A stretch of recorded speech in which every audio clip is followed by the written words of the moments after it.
Identidad, cultura y el acontecer diario están en La Hora del Museo. Desde ahora, les invitamos a un encuentro cotidiano con nuestra historia. Aquí comienza La Hora del Museo, un programa del Museo Histórico Nacional y Radio USACH 94.5. Sean muy bienvenidos y bienvenidas a una nueva emisión de La Hora del Museo, tu programa de entrevistas favorito, el programa del Museo Histórico Nacional que siempre nos sorprende en la señal de Radio USACH. Y te cuento que el día de hoy voy a conversar, con un amigo de La Hora del Museo a estas alturas, el historiador, Premio Nacional de Historia, Iván Jaksic, quien ha venido para contarnos acerca de las obras completas de Andrés Bello. Nos vamos a centrar principalmente en el primer volumen, que está dedicado al epistolario, y desde ya les cuento que tenemos regalo, tenemos premio. Vamos a sortear 2 ejemplares, el volumen número 1 y el volumen número 16 de estas obras completas, entre toda la fanaticada de La Hora del Museo. Como siempre, para poder concursar tienen que comentar, dejar un comentario en nuestras redes sociales. Puede ser en Twitter, en Instagram o en Facebook. Y ahí ponen que se quieren ganar una copia, uno de los tomos, ¿no?, que estamos sorteando el día de hoy de las obras completas de Andrés Bello. Don Iván, qué gusto tenerlo nuevamente acá en La Hora del Museo para hablar de esta obra poderosa, tremenda. Y quisiera iniciar esta ronda de preguntas preguntándole: ¿por qué es importante volver a la figura de Andrés Bello hoy en el siglo XXI? Por la relevancia de los momentos históricos por los que pasamos, que no fueron muy diferentes en el siglo XIX, que era cuando él produjo la mayor parte de su obra. Mucho se ha rescatado después, pero lo principal no es muy distinto. ¿Fue una época igual de turbulenta que esta? Y quizás más. Ahora, la gran pregunta es establecer un Estado de Derecho, el imperio de la ley. Y eso, ha sido muy cuestionado en este último tiempo. Entonces, lo que aportó Bello es realmente muy relevante para el momento que estamos viviendo, en que, de hecho, se acaba de terminar el primer borrador de la comisión experta, y exacto, se ha logrado consenso en cosas en donde Bello también tuvo que lograr el consenso a través del Congreso, del Ejecutivo, para establecer el imperio de la ley. Claro. O sea, conocer la obra de Bello, conocer su pensamiento nos puede dar pistas, ¿no?, para ir resolviendo el puzzle que enfrentamos actualmente. Recordemos que venimos de rechazar un proyecto constitucional y ahora estamos enfrentando un segundo proceso. Profesor, algo que también me gustaría que nos expliques, porque siempre se señala que Andrés Bello es uno de los arquitectos de la independencia hispanoamericana, ¿no? Sin embargo, cuando uno estudia o conoce en el colegio, incluso en la universidad, la historia de la independencia, siempre está asociado a figuras más bien militares, ¿no? Son militares, son generales. Entonces quisiera que nos explique, ¿no?, ¿por qué es tan importante Andrés Bello en esta arquitectura, en este diseño de una Latinoamérica, de una Hispanoamérica independiente de España? Bueno, evidentemente se trató de una guerra, y por lo tanto los militares tenían un protagonismo. Y la historia siempre se ha contado desde ese punto de vista marcial. Claro. ¿No es cierto? Y muy merecidamente, héroes, ¿no es cierto?, sacrificios enormes que, en fin, tuvieron que luchar los pueblos para conseguir su independencia. Ahora, eso es solamente un aspecto de lo que es ser independiente. Bello lo hizo muy bien en los principios de derecho internacional, que un país independiente es aquel que se da sus propias leyes y que no obedece a las leyes de ningún otro país o imperio. Entonces, esa tarea comenzó con los triunfos militares, que fue una guerra de 16 años, claro, que echó a andar un proceso, y ese proceso, fue obra de grandes intelectuales. Para mencionar un par de casos en Chile, Camilo Enríquez, Juan Egaña, pero cuando llega Bello, él tiene una visión ya muy, muy formada de lo que es la construcción del Estado y de la nación. Es decir, que el cortar los lazos con el Imperio Español es solamente un aspecto, un capítulo de lo que necesariamente viene después. Interesante, porque quería llegar a ese punto, ¿no? Que a veces se nos olvida que los pensadores, que los intelectuales siempre están detrás de estos grandes momentos, ¿no? Y son opacados por figuras militares que obviamente tienen un protagonismo muy, muy claro, muy nítido, pero los que están poniendo las ideas detrás y previendo los posibles problemas y ofreciendo soluciones, a veces quedan más a la sombra. Exactamente. Bueno, hay una excepción, ¿no? Que es Simón Bolívar. Claro.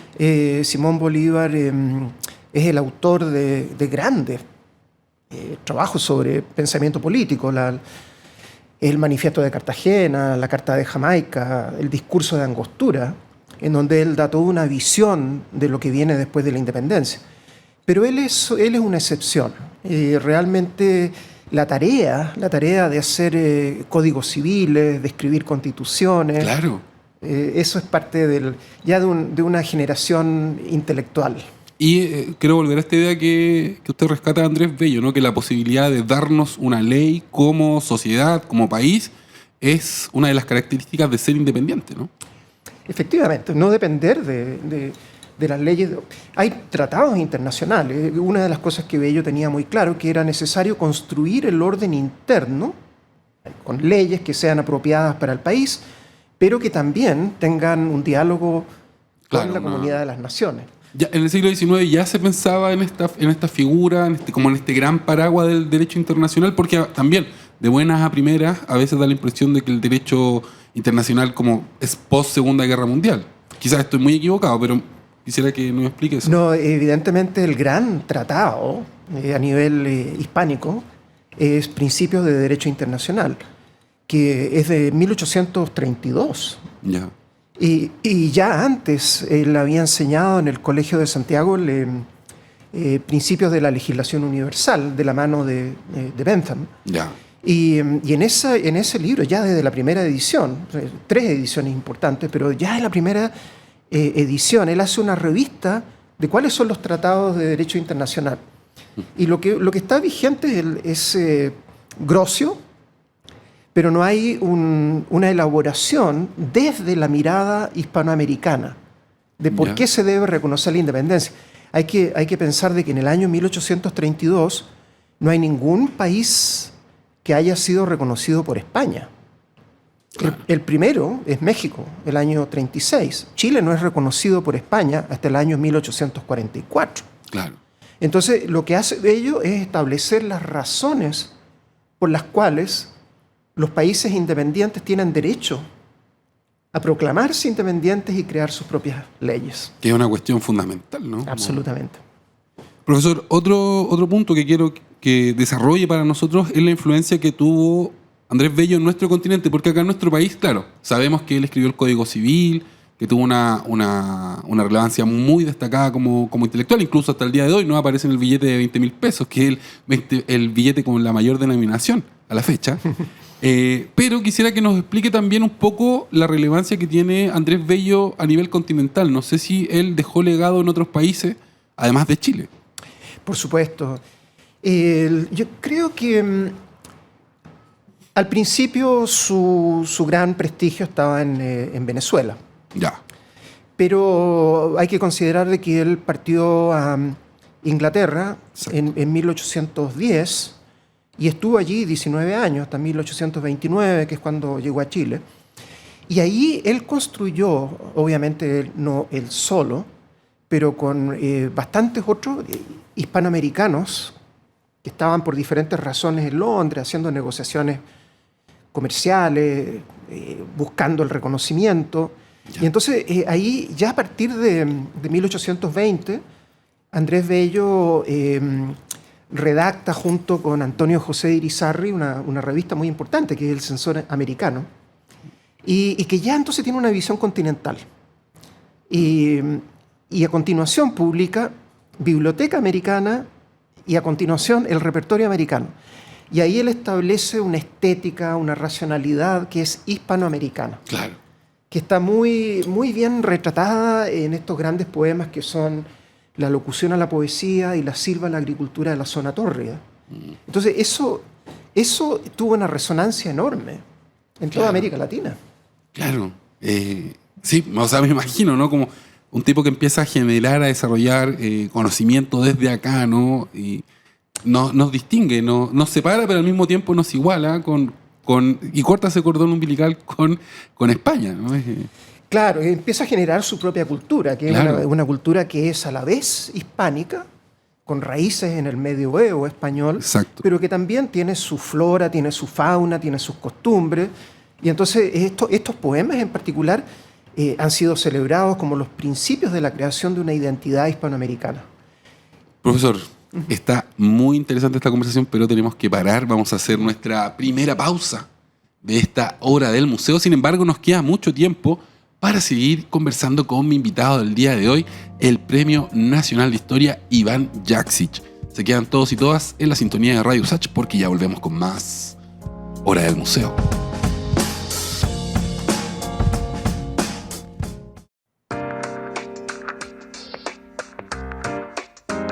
Y ya estamos de regreso en tu programa de entrevistas favorito, La Hora del Museo, el programa del Museo Histórico Nacional que siempre te sorprende en la señal de Radio USACH.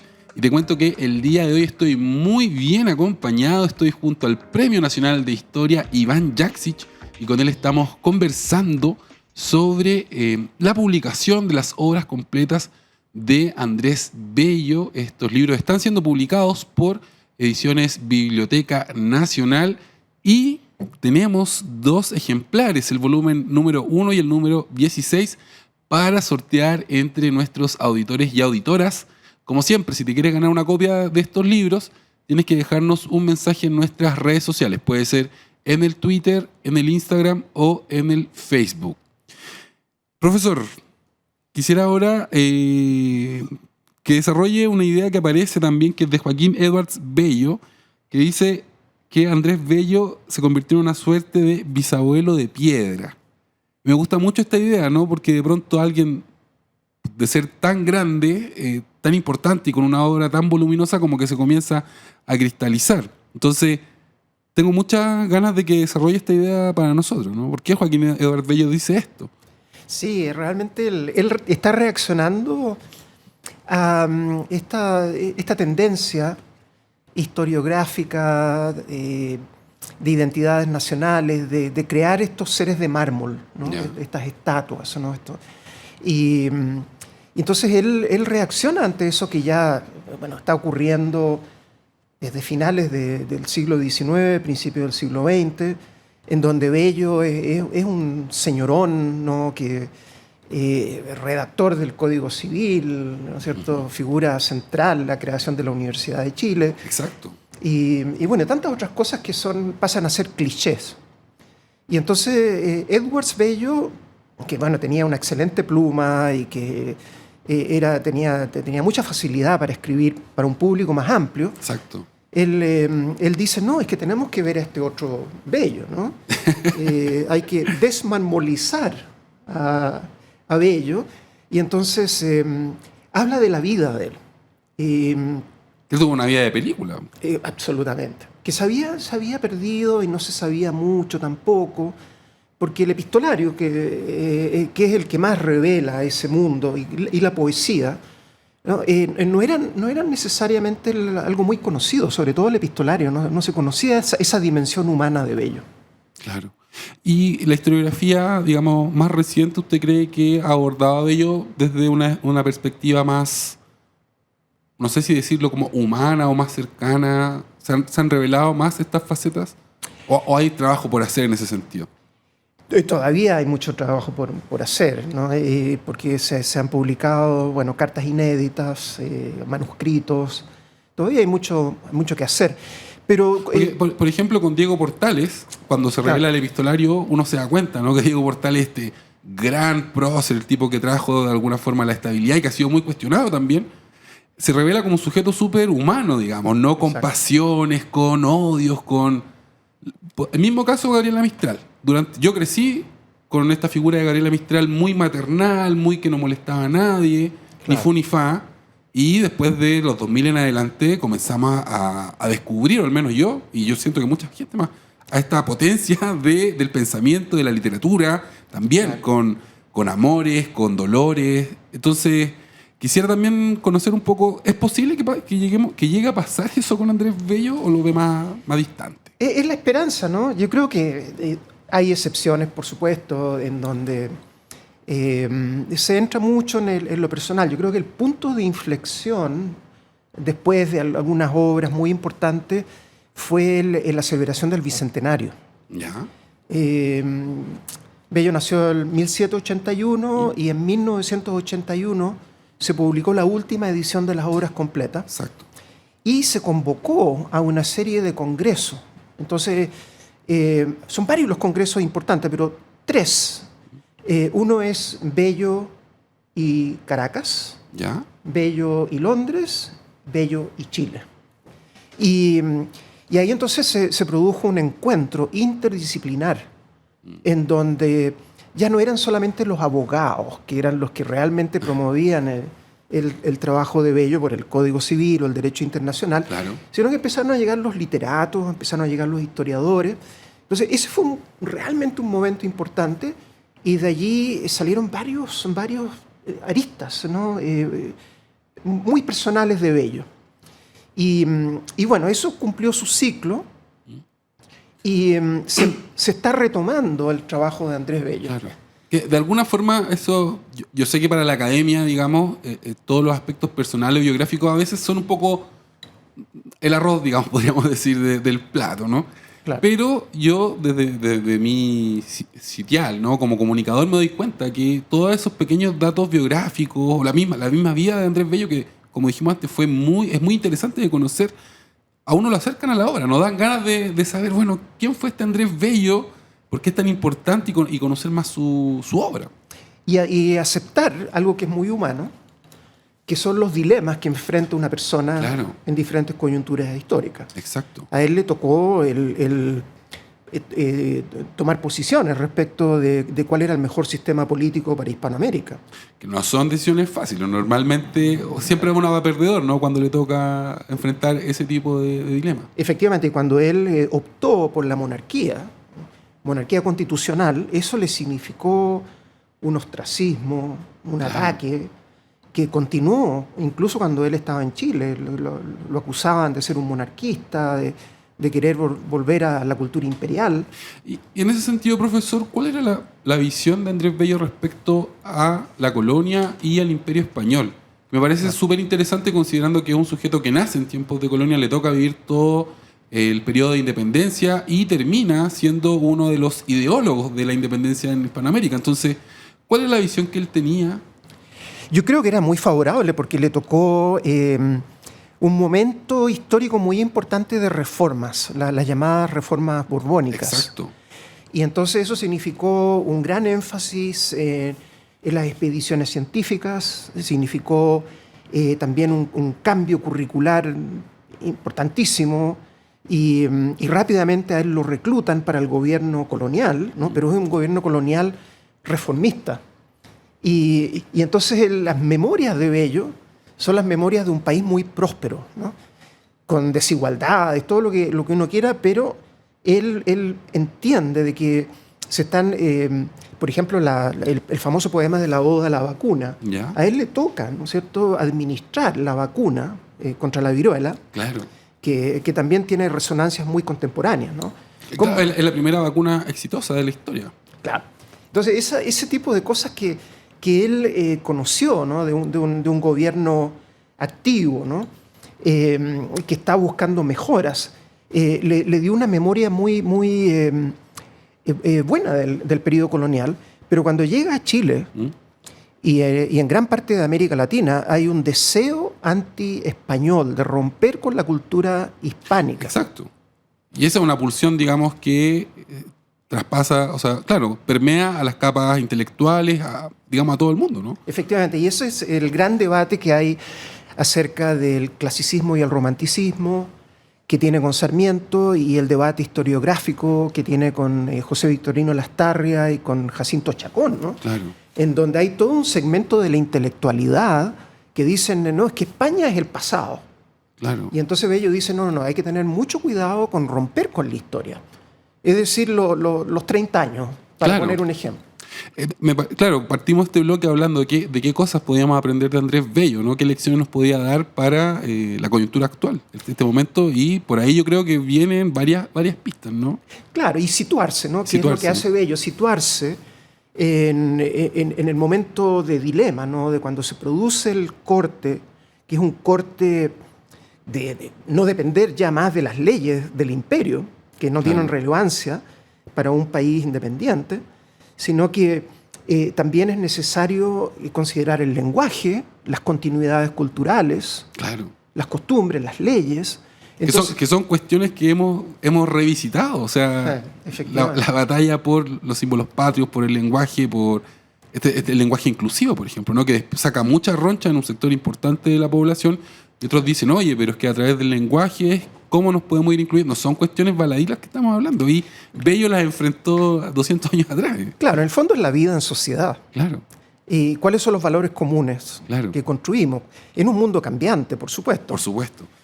Profesor, pasaría de largo, pero tenemos que hacer la pausa. Eso sí, nos quedan todavía 2 bloques para seguir conversando con mi invitado del día de hoy, el Premio Nacional de Historia, Iván Jaksic. Y estas obras completas las voy a mostrar acá en cámara. Este es el volumen 1 dedicado al epistolario, pero son varios tomos. Y vamos a regalar 2. Así que quédense en la sintonía de la hora del museo, porque ya volvemos con más entrevistas.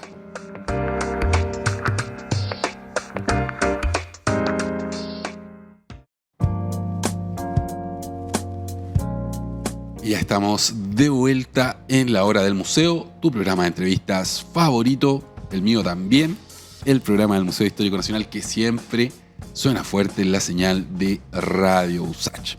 Y te cuento que el día de hoy estamos conversando sobre el gran Andrés Bello, sobre la publicación de sus obras completas, esta labor editorial, podríamos decir, esta tremenda empresa de publicación la está llevando a cabo Ediciones Biblioteca Nacional, y nos han obsequiado 2 tomos para que los regalemos entre nuestros auditores y auditoras. Si quieres ganar una copia del tomo 1 o el 16 de estas obras completas de Andrés Bello, tienes que dejar un comentario en nuestras redes sociales.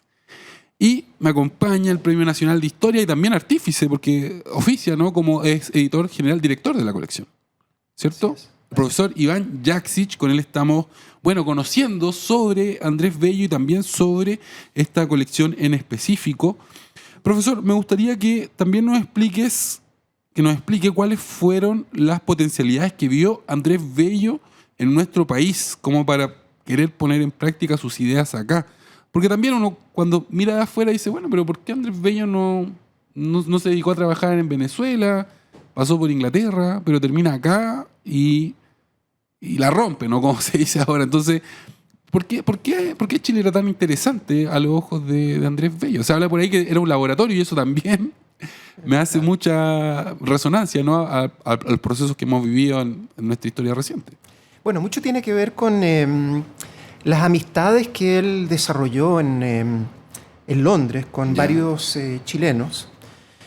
Francisco Antonio Pinto, que fue bajo su gobierno que Bello fue contratado. Claro.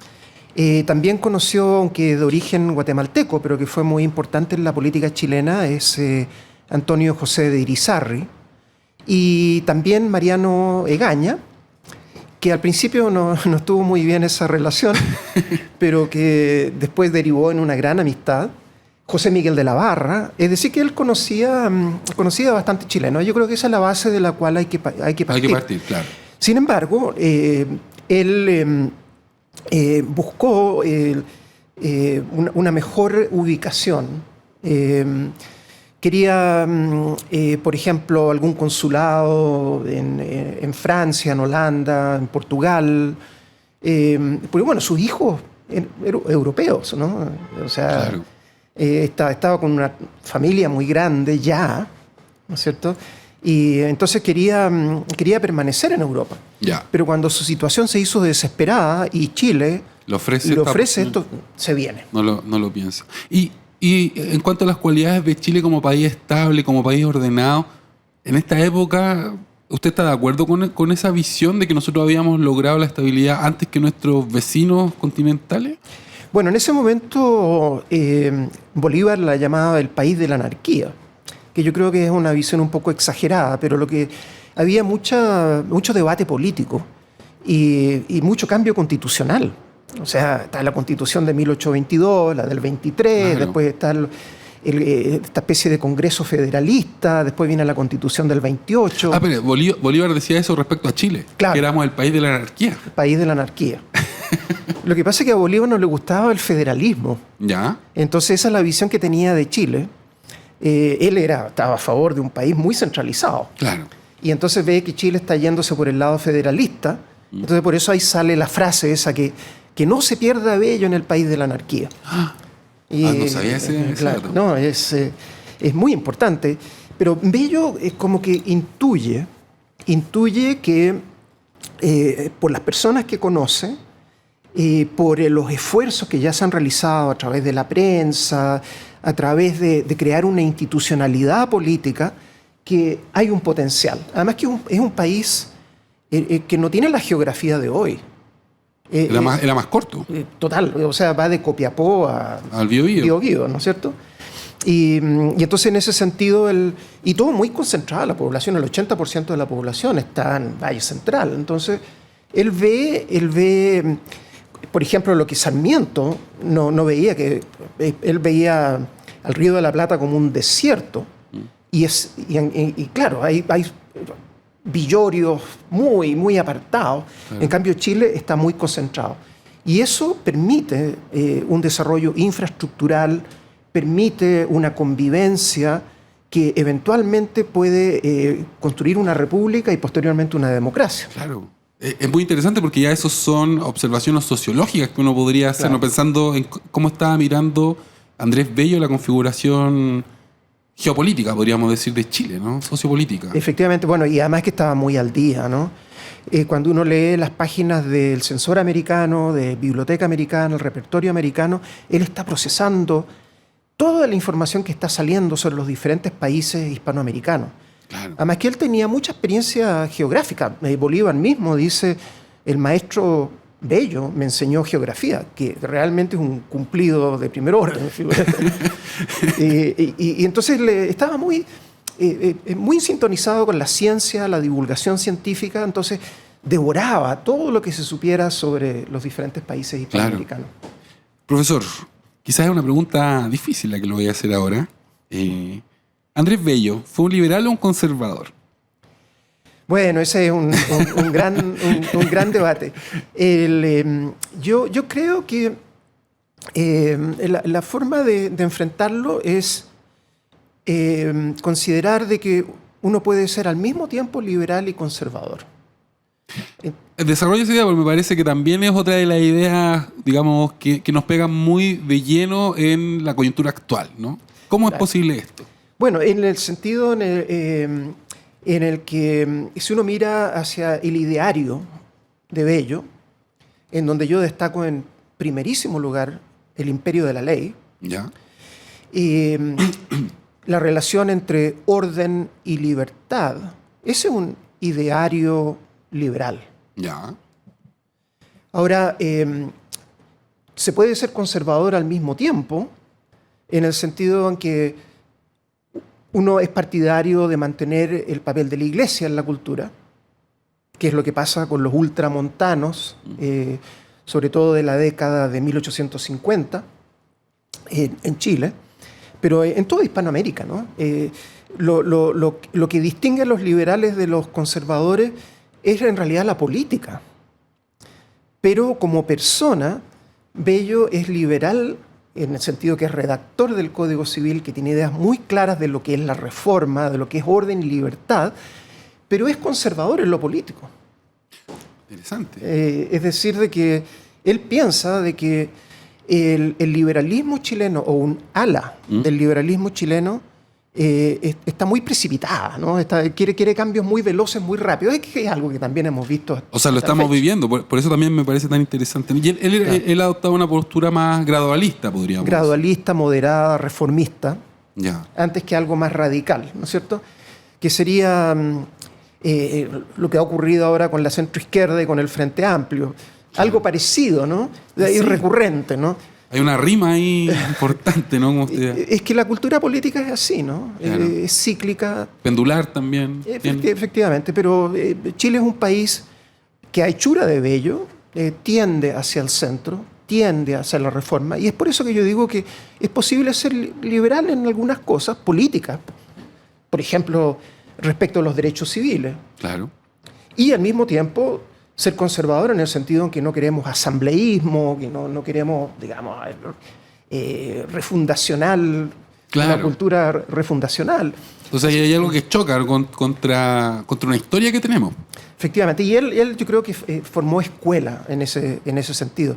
Él está más a la izquierda de Mariano Egaña, Ya. ¿no es cierto?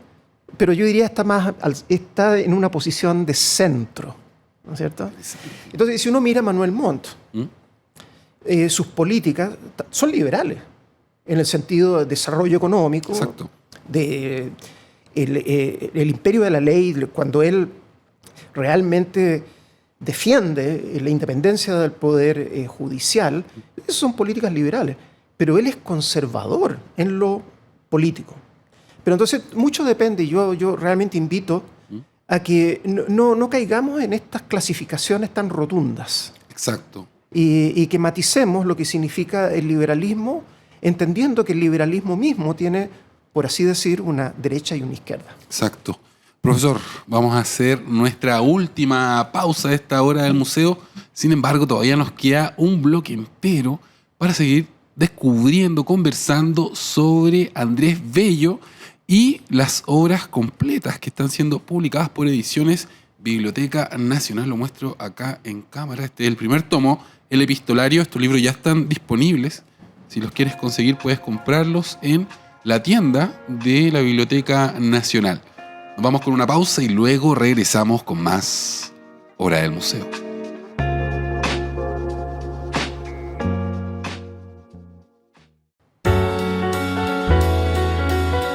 Ya estamos de regreso, último bloque de la Hora del Museo, tu programa de entrevistas favorito, el programa del Museo Histórico Nacional que siempre te sorprende en la señal de Radio USACH. Y una sorpresa que te quiero dar el día de hoy es que estamos sorteando, gentileza de Ediciones Biblioteca Nacional, 2 tomos de las obras completas de Andrés Bello. Me refiero al tomo número 1 y al tomo número 16. Si te quieres ganar uno de estos libros, tienes que dejarnos un mensaje en nuestras redes sociales, en la Hora del Museo, puede ser en Twitter, en Instagram o en Facebook, y vas a estar participando por uno de los tomos, ¿no?, de estas obras completas. Y les cuento que el día de hoy estoy conversando con Iván Jaksic, bellista, Premio Nacional de Historia y director de esta increíble colección, ¿no?, esta nueva edición de las obras completas de Andrés Bello. Profesor, quisiera ahora que nos cuente un poco la historia detrás de las obras completas, porque originalmente fueron publicadas en el siglo XIX. Así es. La primera edición fue la edición chilena, que estuvo a cargo de Miguel Luis Amunátegui, que fue un discípulo Claro. de Bello, y después el sobrino, que también se llama Miguel Luis Amunátegui Reyes. Y entonces se publicaron 15 tomos, que era lo que representaba más o menos las obras completas, entre 1881 y 1893. Ahora, mirándolo desde una perspectiva moderna, es un gran aporte, pero tiene sus dificultades, tiene algunas fallas y grandes vacíos. ¿Sí? ¿No? Sí. ¿El epistolario estaba presente? No estaba presente. No. Lo que hacía Miguel Luis Amunátegui, que tenía las cartas a la vista, las citaba en sus introducciones.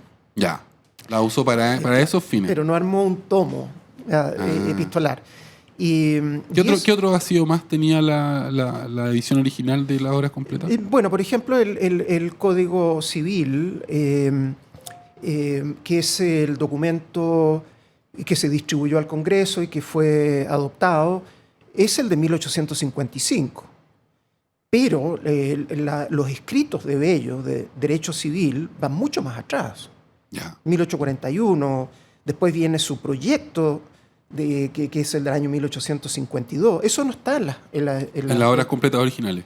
Está en las obras completas del proyecto, el llamado proyecto inédito. Ya. Eso está, pero no está en las ediciones posteriores.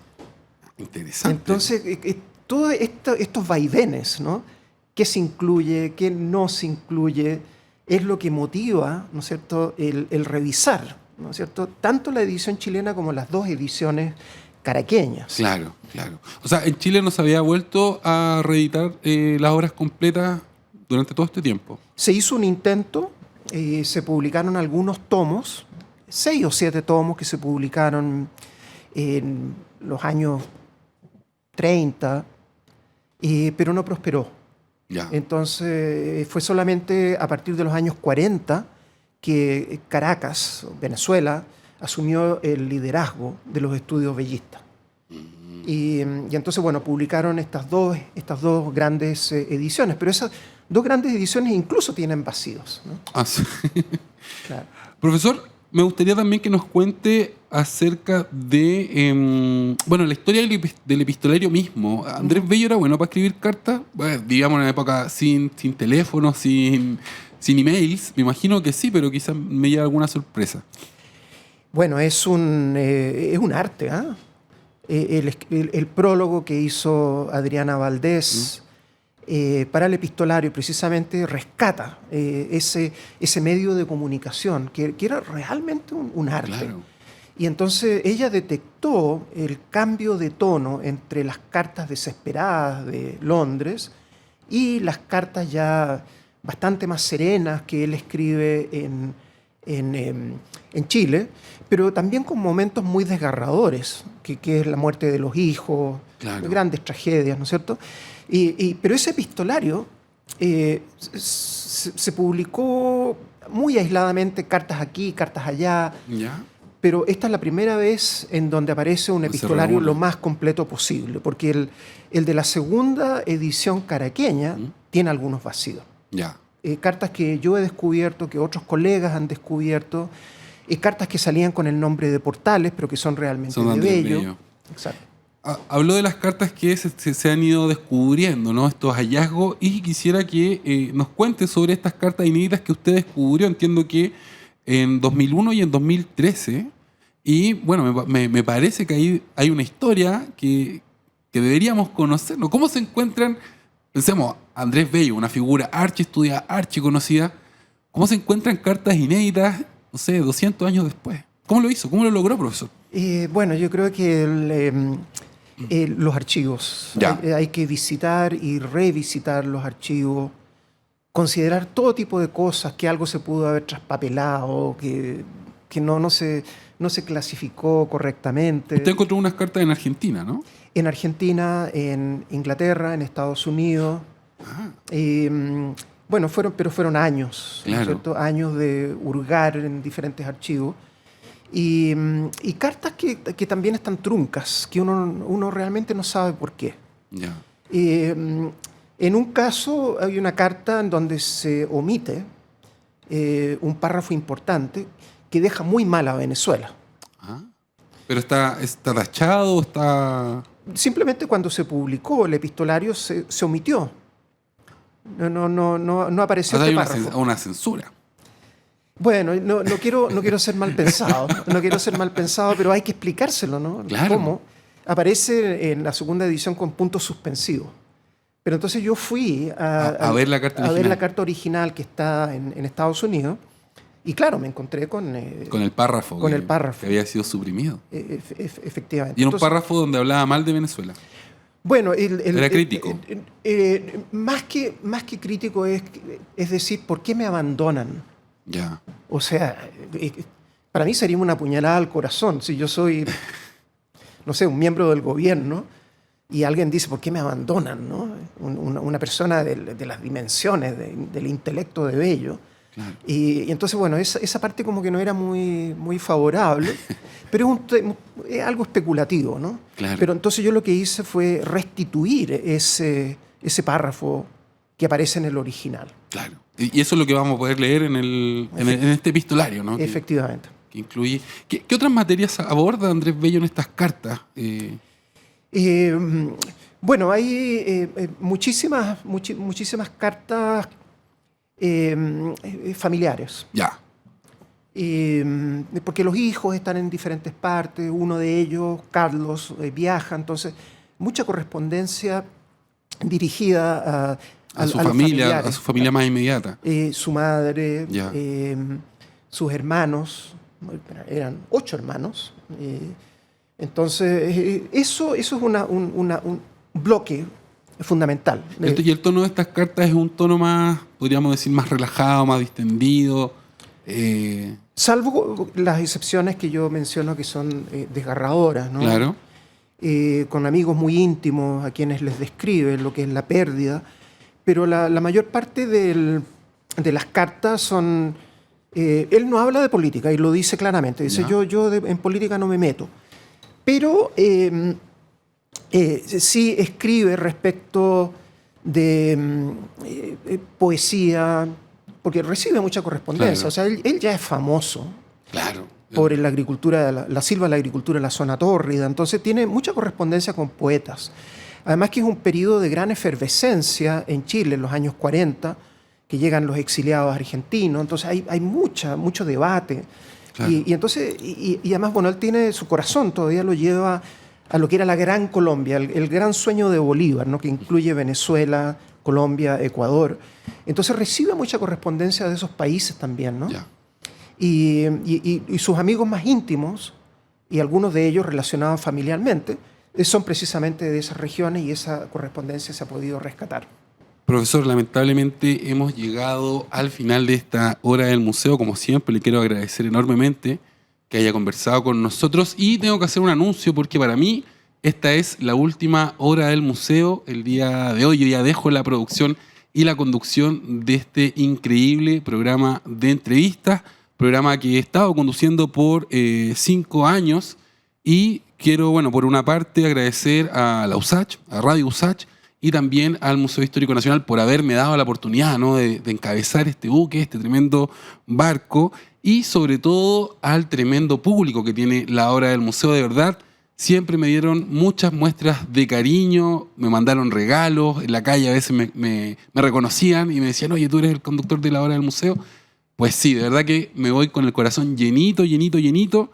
Quiero dejarles este mensaje que es un aprendizaje de vida, ¿no? Yo siento que de nada nos sirve ser un pueblo sin alma, un pueblo que no conoce ni su historia ni su cultura, y me parece que la hora del museo es un gran aporte y es un gran espacio, ¿no?, para que como sociedad, como país, nos vayamos conociendo, redescubriendo nuestra historia y en nuestra cultura. Así que larga vida a la hora del museo. Les envío un gran beso y abrazo a todos y a todas. Yo soy Luis Cruz, el conductor hasta hoy día de la hora del museo. Y chao, chao, chao. Esto fue La Hora del Museo, un encuentro cotidiano con nuestra historia. Un programa del Museo Histórico Nacional y Radio USACH 94.5.